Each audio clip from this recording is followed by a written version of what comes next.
In today's equity index futures markets, let's look at the S&P 500 futures as they're holding on to a gain here midday with the price action from yesterday, some follow through today.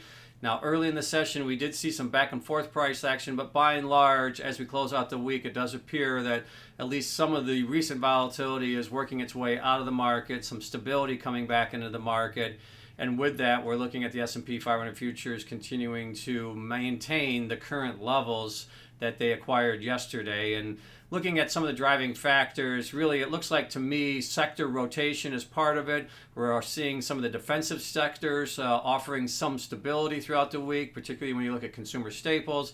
Also utility areas continuing to hold up. And again, I think that that's a contributing factor as to why we're experiencing some higher prices here for a second session as, again, some of the volatility and the concerns about valuations are working their way out of the market for the short term. And we're looking at the S&P 500 futures now pushing back up really to the point where they started the week. We're pretty much back to even for the week after heavy selling pressure in the early part of the week.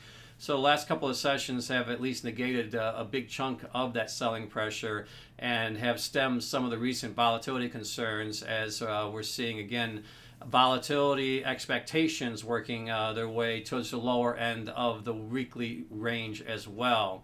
So if you look at the other markets, kind of a mixed price action. The Russell is struggling today relative to the other major equity index futures markets.